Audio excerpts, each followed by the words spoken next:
You're living in a world built on lies. Friedrich Nietzsche, a genius whose mind burned out from truth, knew this better than anyone. His cry, "God has left us!" shook the world, but his life was a scandal, a betrayal, a descent into madness, buried for centuries. He tore down morality, birthed the Übermensch, and paid a terrible price. His sister stole his voice, turning a prophet of freedom into a tyrant's idol. What did he hide? Why do his ideas still ignite minds? In this video, we'll uncover Nietzsche's secrets, his challenge that will change you. But brace yourself, the truth waiting at the end will flip everything you know. Don't turn away, your path to freedom starts now. Imagine a man whose name sparks rebellion, whose words slice through the ordinary like a blade through fog. Some call him a genius, others a madman, and some a heretic whose ideas could unravel the very fabric of society. His quotes echo in novels, films, even the songs you hum, yet few understand the price he paid to forge them. This is Friedrich Nietzsche, a thinker whose life was as wild and fractured as his thoughts. He started as a scholar, captivated by ancient Greek texts, and ended in the shadows of his own mind, leaving behind a legacy that still stirs your soul. But who was he really?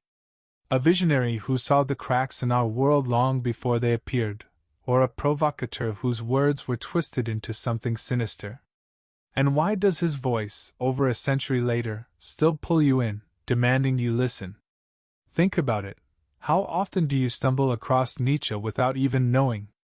His phrase, "God has left this world," became a battle cry for an age where faith crumbled under doubt. His idea of the Übermensch fuels superheroes, inspires dreamers, yet is often mistaken for a call to cruelty.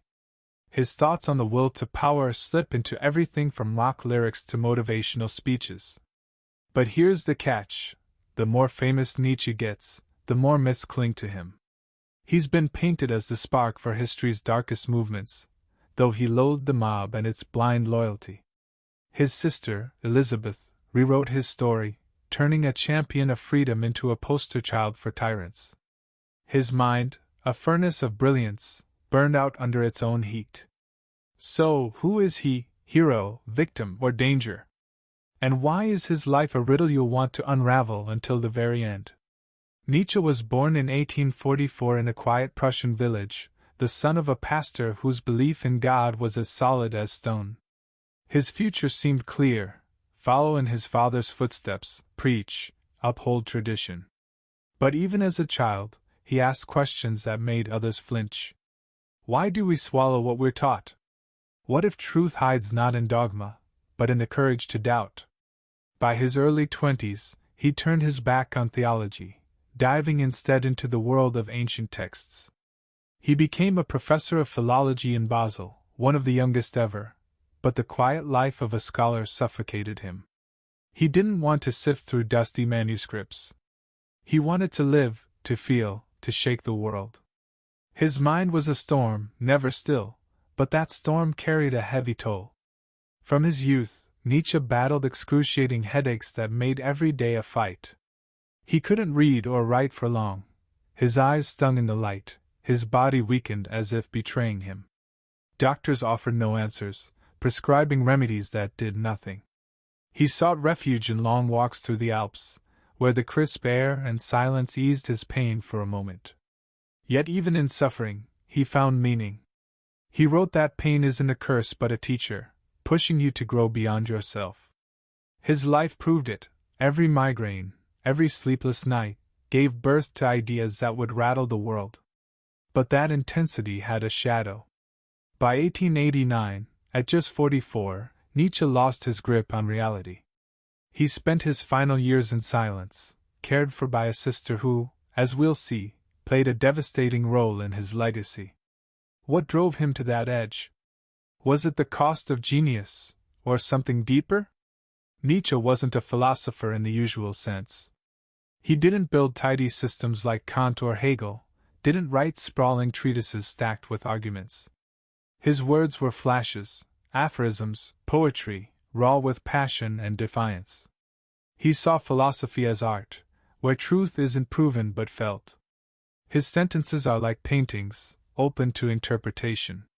That which does not kill us makes us stronger became a mantra for millions, but what does it really mean? To some, it's about resilience, to others, it's a nod to suffering's power. This ambiguity is what makes Nietzsche both beloved and dangerous. His ideas are a mirror, you see what you bring to them. And that's his strength, and his tragedy.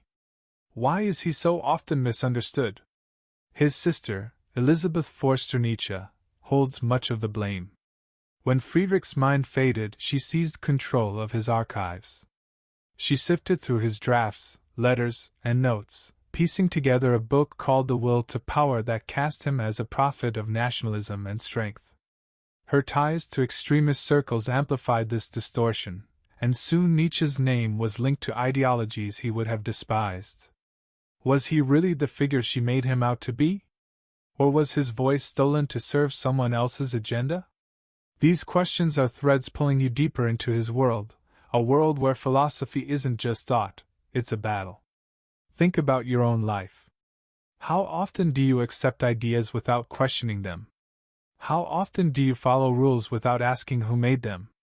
Nietzsche lived to shatter those chains. He didn't want you to just read him. He wanted you to feel, to doubt, to search. His philosophy isn't about answers, it's about questions that force you to face yourself. But what makes his words so magnetic? Why do his ideas, born in the 19th century, feel so alive today? The answer lies in his approach, a way of thinking that wasn't just new, but explosive, turning words into weapons that awaken and destroy. Have you ever tried to catch a spark in your hands? It flares, lights up the dark, then vanishes, leaving only a fleeting glow in your eyes. Friedrich Nietzsche's thoughts are like those sparks. They don't flow gently like a stream or stack neatly like bricks in a wall. They strike, dazzle, make you pause. His texts aren't books in the usual sense. They're bursts of ideas, fragments of brilliance you piece together yourself. Some call this genius, others chaos. But what if this chaos isn't random? What if his jagged, fiery words were the only way to capture the truth he saw? And why does his style, so unlike anything before, still grab you, like a hook sinking deep, even after all these years? Picture a philosopher not hunched over a desk, surrounded by dusty tomes, but wandering the mountains, wrestling with pain that claws at his skull. Nietzsche was nothing like his predecessors. Kant crafted philosophy like an architect, drawing precise lines and logical arches.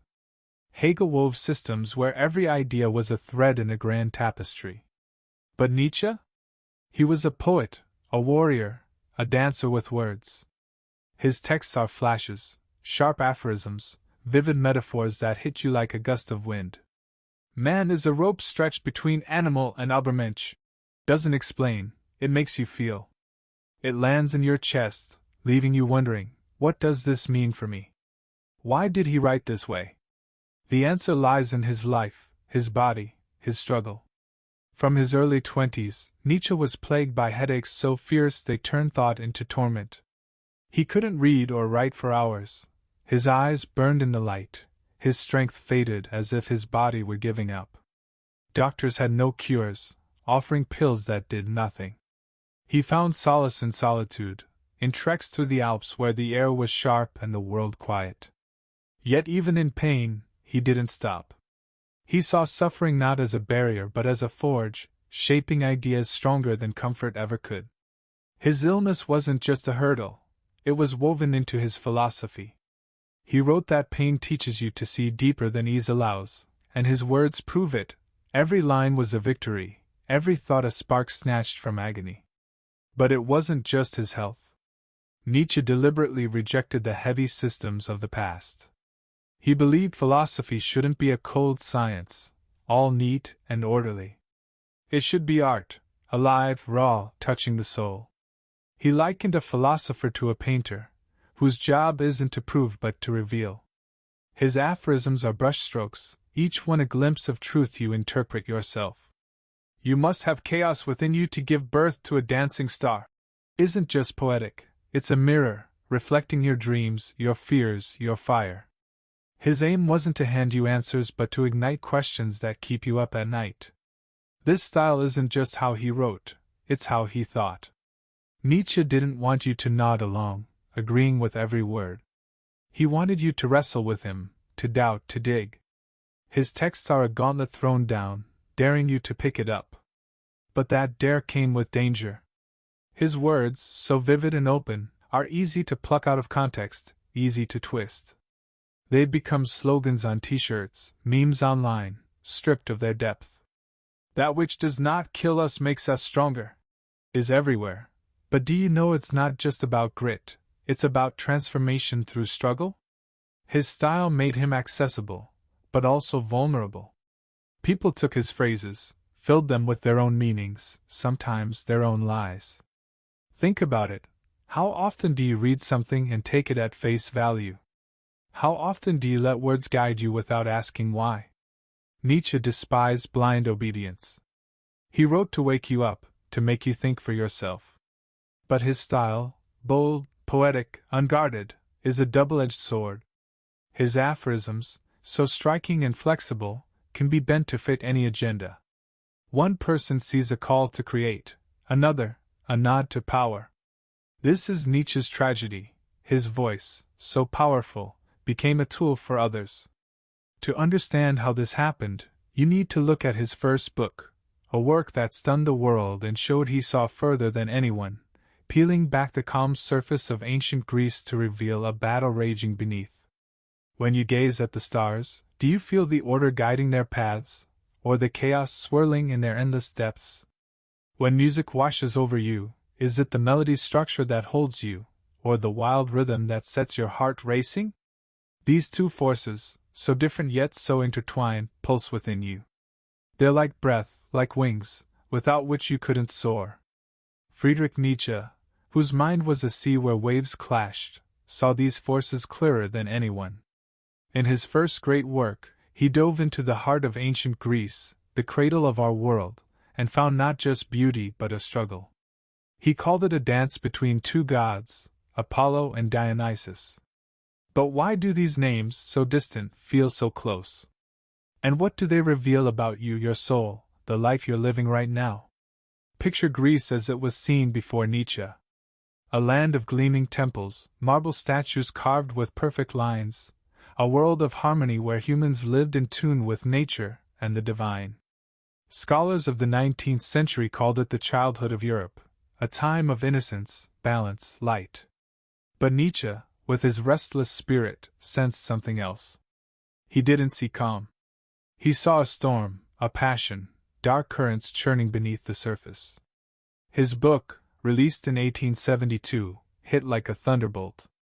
It didn't just reshape how we view antiquity. It made us question what drives us, what makes us human. Nietzsche argued that culture, art, even life itself isn't about order alone.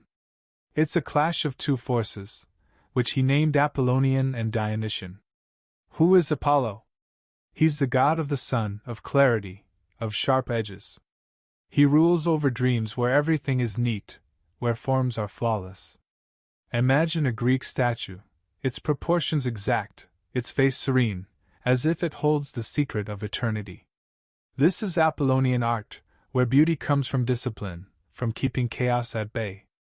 Nietzsche saw Apollo as the force that draws boundaries, giving you a sense of self. It's the Parthenon's architecture, every stone perfectly placed. It's Homer's epics, where heroes face fate with dignity. Apollo is the mind saying, I can understand the world, I can shape it. But think, is that enough to live? Can you thrive on order alone, without feeling, burning, letting go? Now imagine Dionysus, the god of wine, ecstasy, dissolution. He knows no limits, bows to no rules.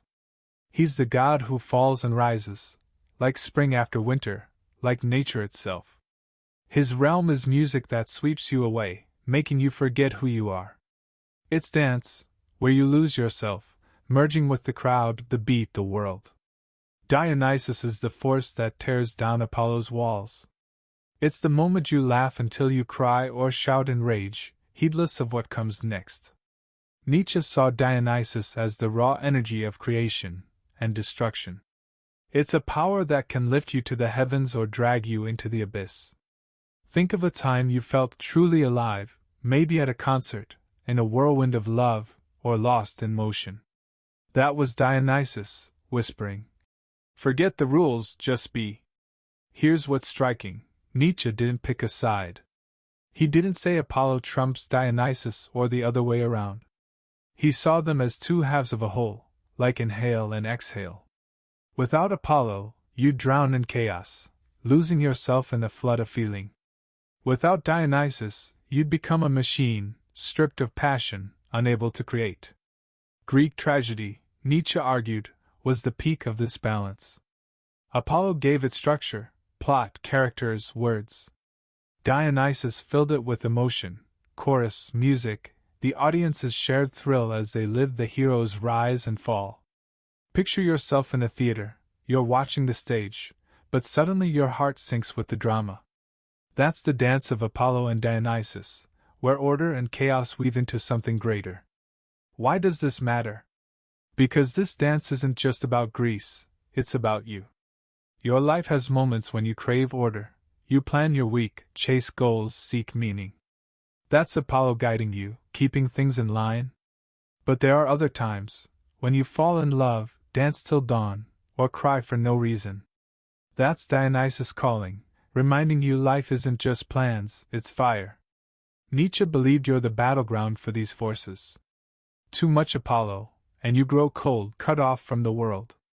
Too much Dionysus, and you lose yourself, swept away in the torrent. But how do you find the balance? And what happens when one force fades? Nietzsche wrote that his world, the 19th century, was losing Dionysus.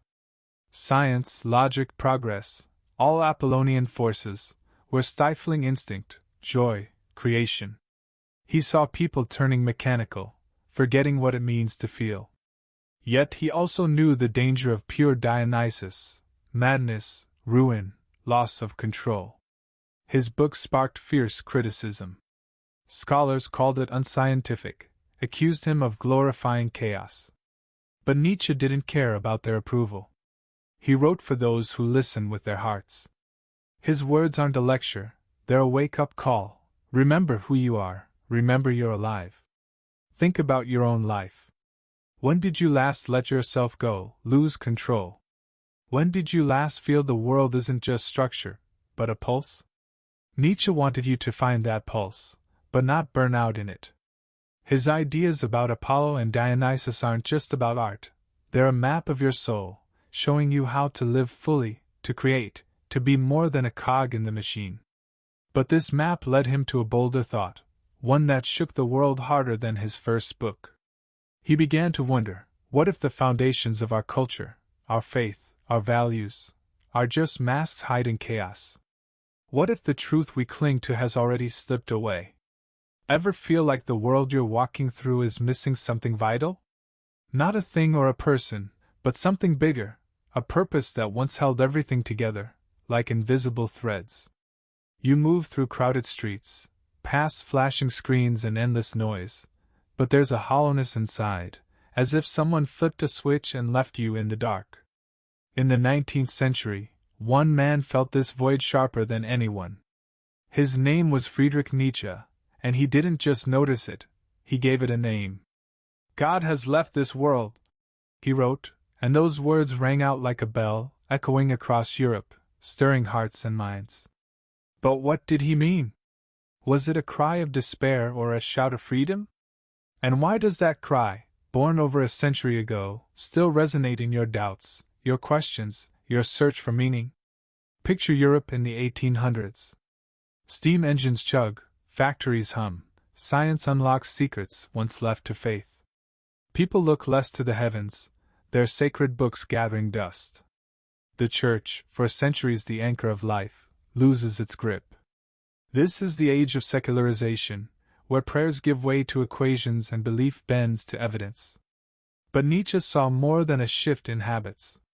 He saw a fracture, a crack in the bedrock of existence. God has left this world wasn't about fewer people kneeling in pews. It was about losing the compass that had guided humanity for ages. For centuries, faith had answered life's big questions. Who are you? Why are you here? What lies beyond? It was a map, a light in the fog. But when that light flickered out, people were left stumbling, unsure of where to turn. Nietzsche didn't cheer this passing, as some might assume. He wasn't an atheist gleeful at religion's decline. He was a witness, watching not just a belief fade but an entire framework collapse. Think about it. If there's no higher power, who decides what's right or wrong? If there's no eternal reward, what's the point of striving? If there's no ultimate truth, what's left? Nietzsche sensed that Europe, stripped of its spiritual anchor, was sliding toward a chasm. He called it nihilism, a state where nothing matters, where every choice feels empty. Studies from 20th century philosophy show Nietzsche foresaw what we now call the existential crisis, influencing thinkers like Sartre and Camus, who grappled with how to live when meaning evaporates. His words weren't just a diagnosis, they were a warning. But Nietzsche looked deeper. He saw that the space left by this passing wasn't just a void, it cast a shadow. Think, even if you don't pray, don't you still chase something to fill that gap? Maybe it's science, progress, a cause, or even likes on a screen. Humans always seek a North Star, something to whisper. You're on the right path. Nietzsche cautioned that these substitutes are ghosts of old beliefs, fragile and fleeting. His cry wasn't mockery, it was alarm. He saw a world rushing toward despair, clinging to values that no longer held weight. Psychological research backs this up. Without a sense of purpose, anxiety and disconnection spike. Nietzsche felt this long before it had a name, when the world was just beginning to grapple with its own emptiness. What makes his thoughts so gripping is that he didn't stop at pointing out the problem. He wasn't a cynic mourning a lost age. He was a fighter, searching for a way forward. Think of a time you lost something big, a job, a relationship, a dream. Did you wallow, or did you carve a new path? Nietzsche chose the latter. He believed the void left by fading beliefs was not an end but a chance for humanity to become something greater. But it demanded courage, because without a higher power, the world wasn't just free, it was dauntingly open. No more rules carved in the sky. No more voice saying what to do. Just you, your mind, your will. So, what would you do with that? Nietzsche knew most people weren't ready for such freedom. They'd cling to old truths, even if they rang hollow, or sink into nihilism, where nothing seems worth the effort. Sociological studies show that when belief systems weaken, people often swing to extremes, fanaticism or apathy.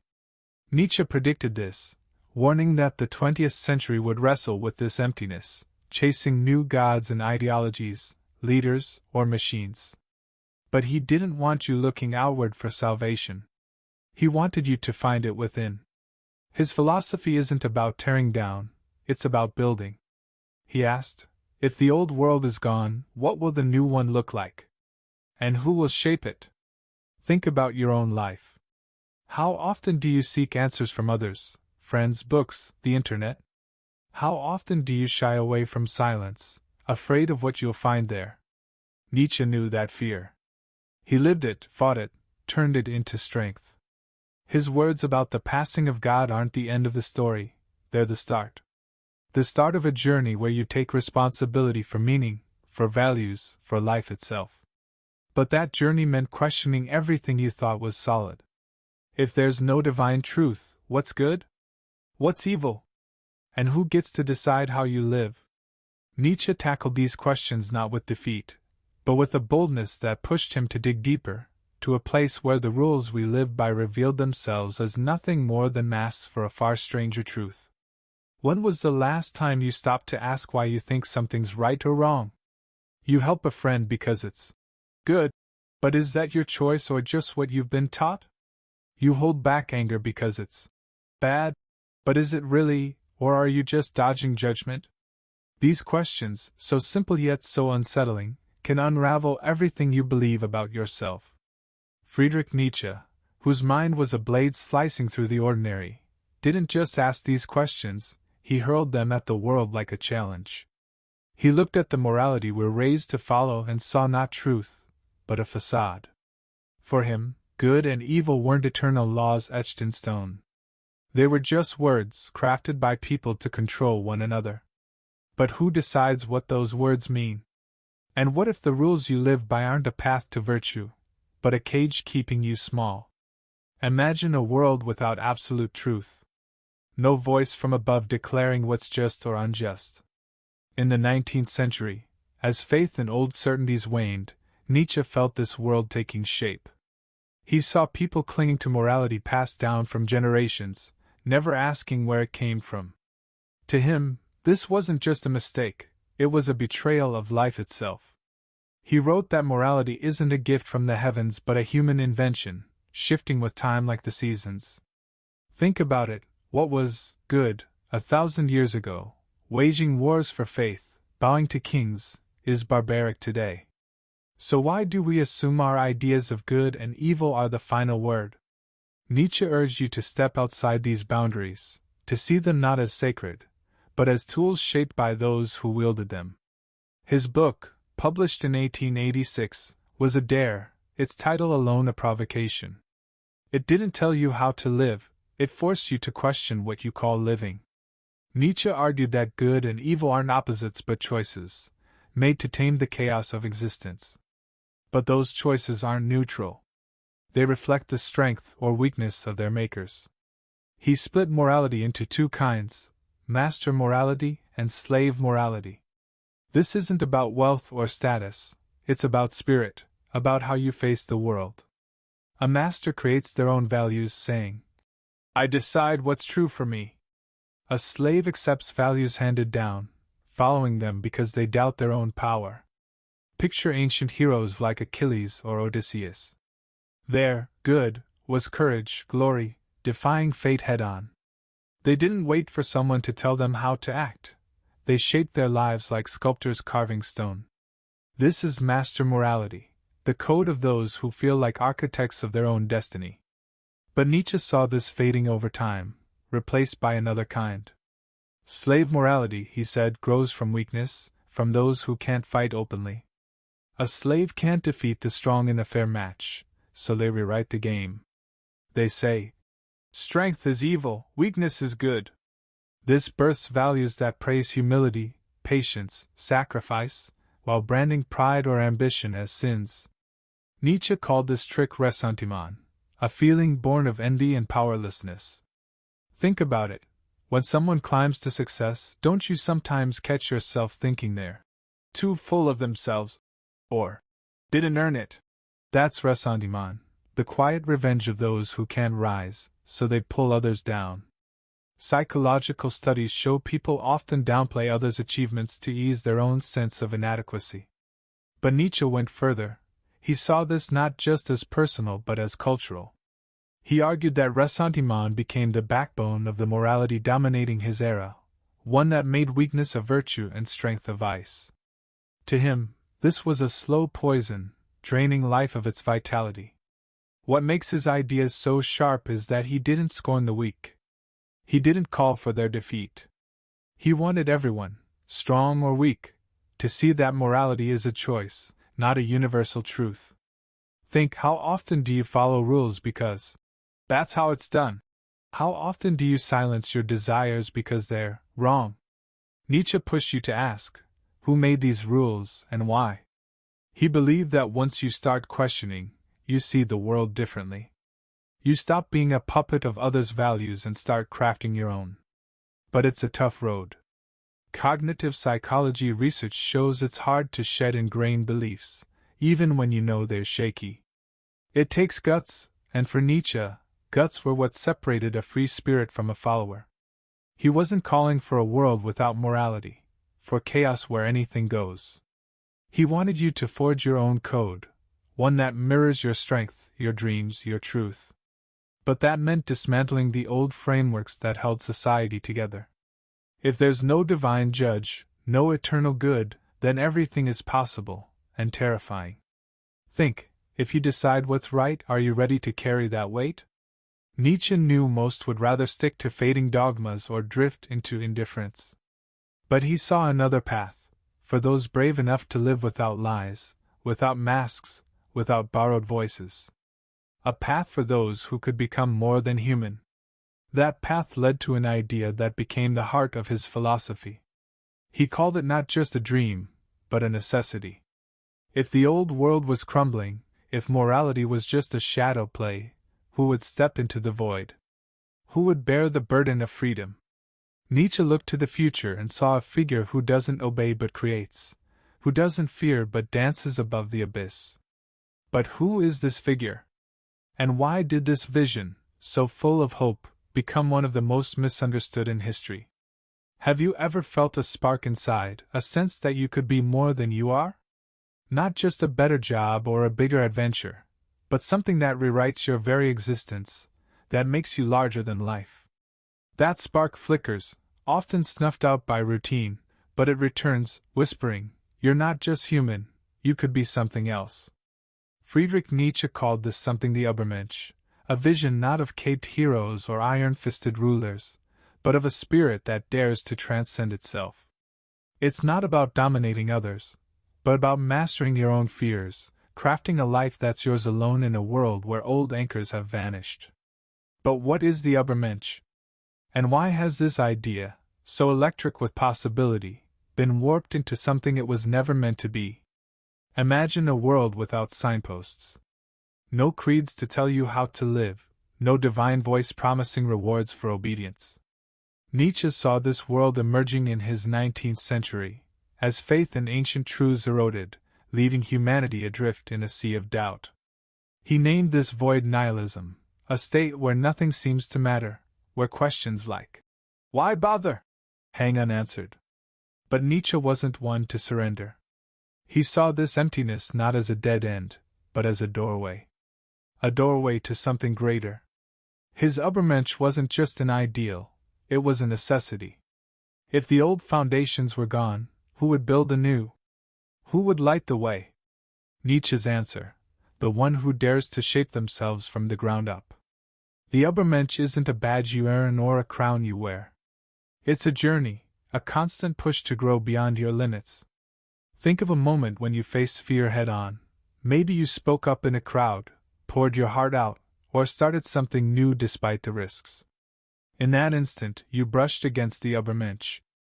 Nietzsche envisioned this figure as someone who doesn't follow others' rules but forges their own, not out of selfishness, but out of honesty.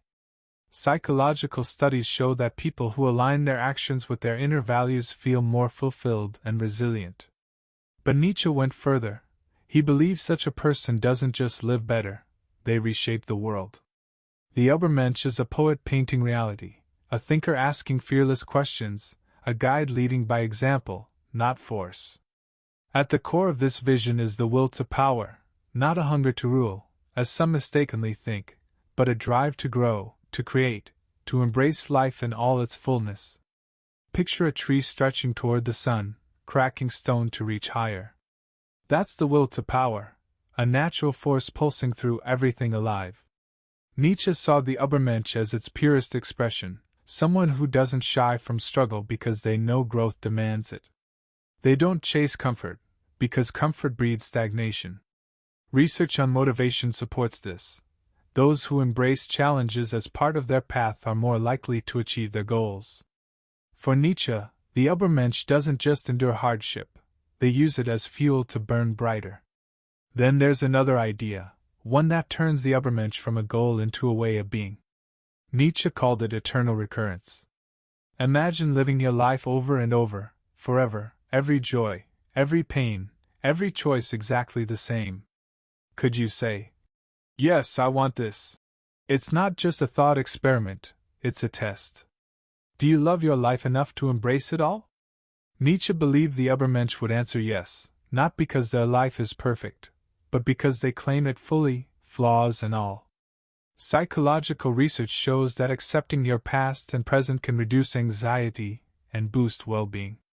But for Nietzsche, this was more than therapy. It was a call to live so boldly that every moment feels worthy of eternity. His masterpiece, written between 1883 and 1885, sang this vision like a hymn.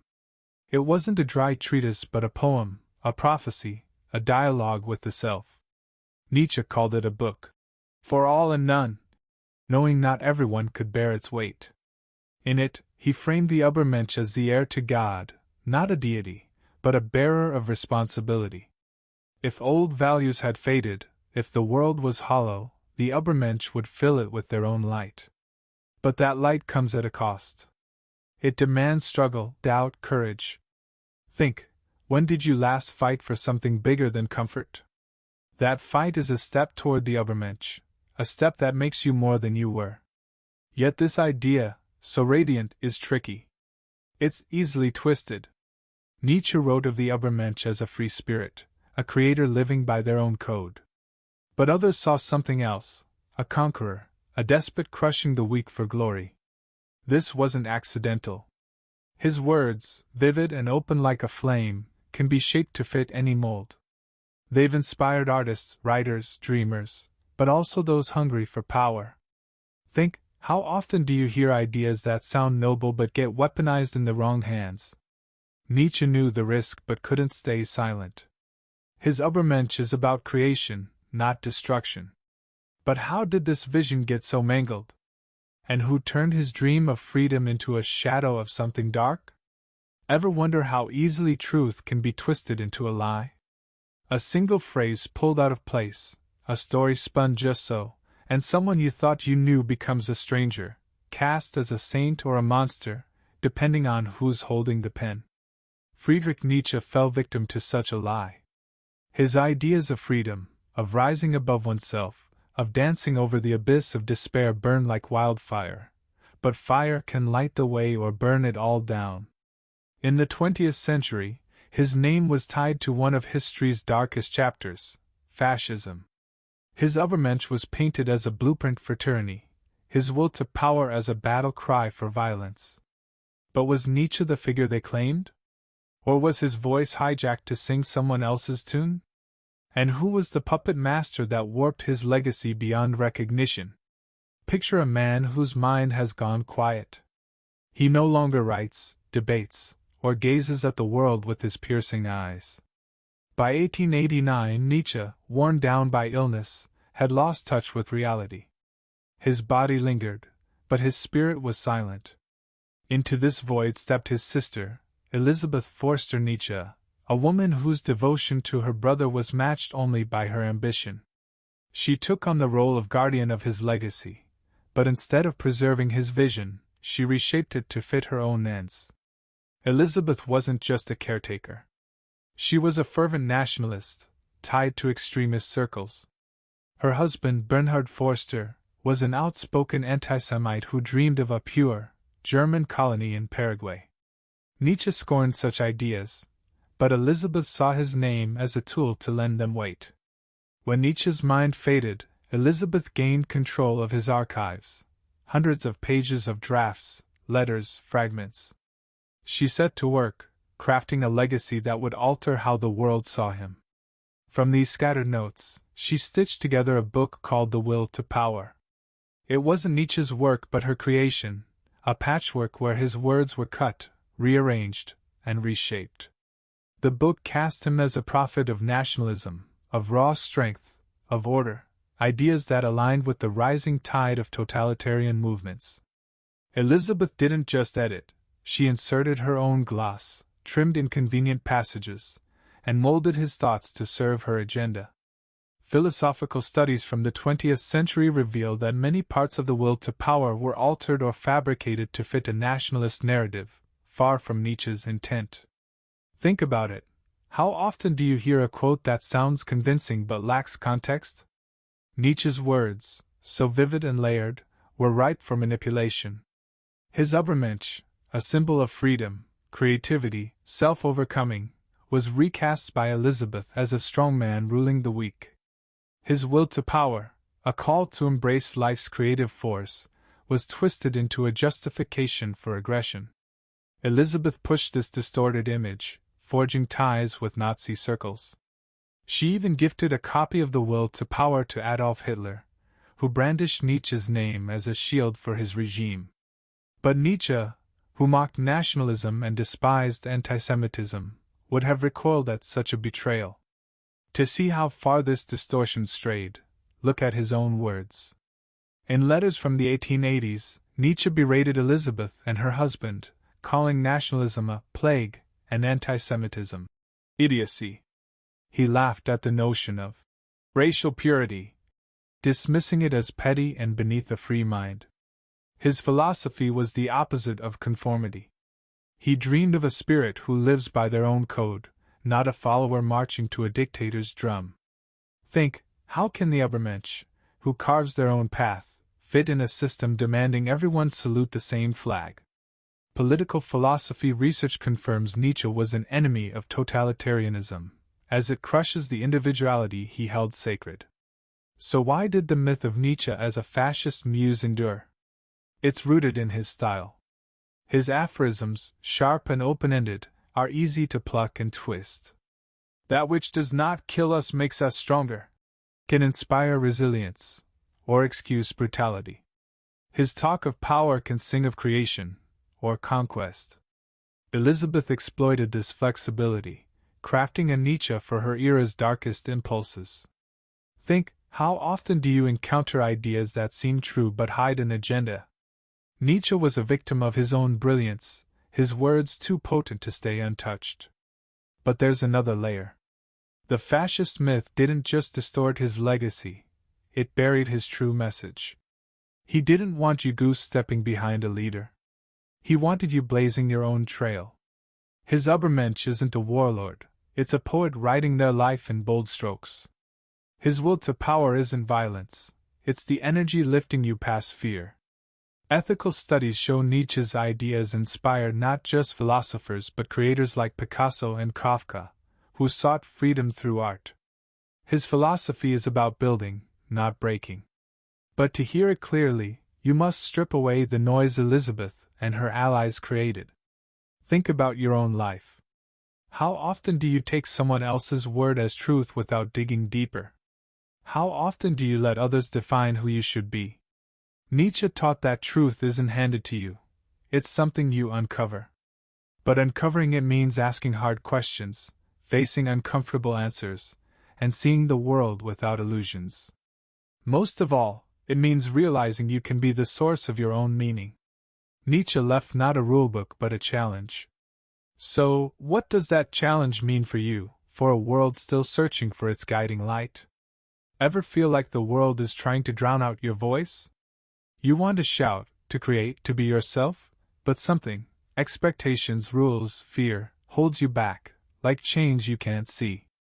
Now imagine a man who lived to break those chains, whose words were a hammer smashing through walls.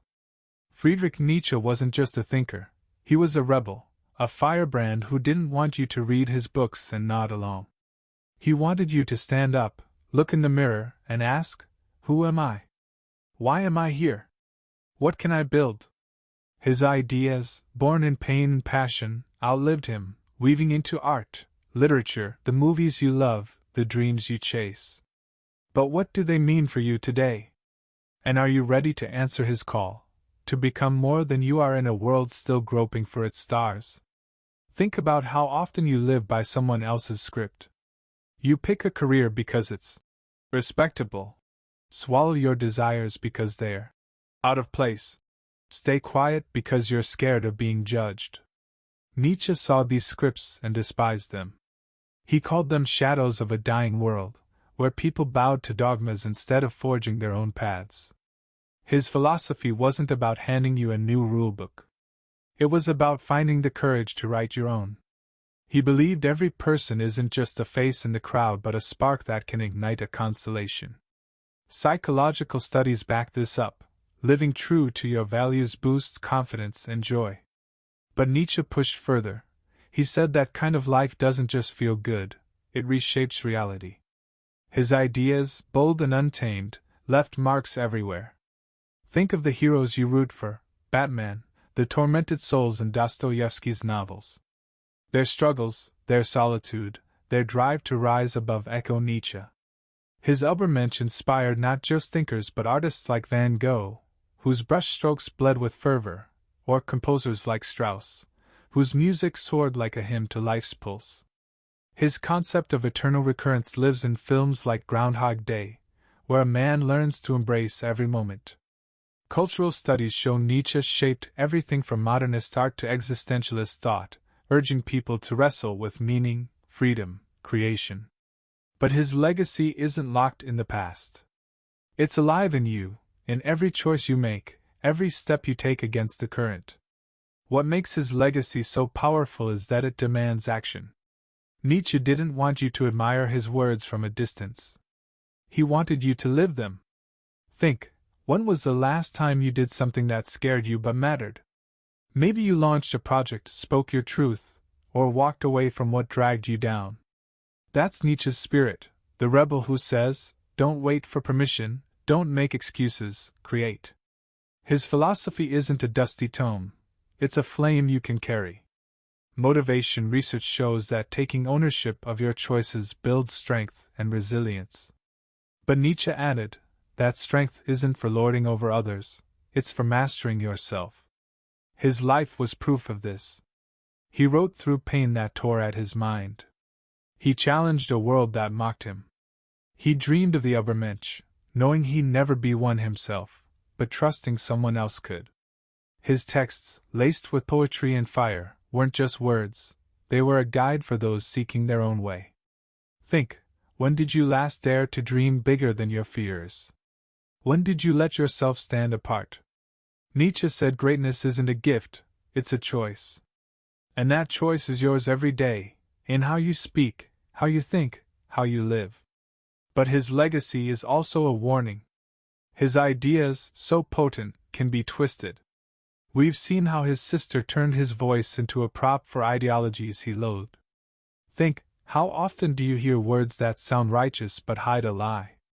Nietzsche teaches you to be wary, to question, to seek truth beneath the surface. His philosophy isn't a ready-made answer, it's a compass, pointing the way but leaving the steps to you. Ethical studies show his ideas push people to rethink their values, but they demand sharp thinking to avoid being swayed by distortions. His challenge is to be free, yes, but also to be responsible. So, here you stand, at the edge of his vision. What does it mean to be human in a world with no easy answers? Nietzsche saw you not as a pawn, but as a creator. He believed you could dance over the void of nihilism, forge meaning where none exists, embrace life in all its mess and glory. His words aren't the end, they're the spark. They call you to rebel, not against others, but against smallness, fear, illusion. Think of a moment you felt truly alive, maybe when you created something, loved fiercely, fought for what mattered. That was you, closer to the Übermensch than ever. Nietzsche wanted more of those moments. What will you do now? Stay in the shadow of habits, doubts, expectations? Or take a step, small but yours? Speak your truth, chase a dream, shed what holds you back. Nietzsche left you not a doctrine, but a fire. He wanted you to burn, not to destroy, but to illuminate your path. His challenge echoes across time: become who you can be. Craft a life you'd live forever. Start now, with this breath, this choice. Are you ready to answer?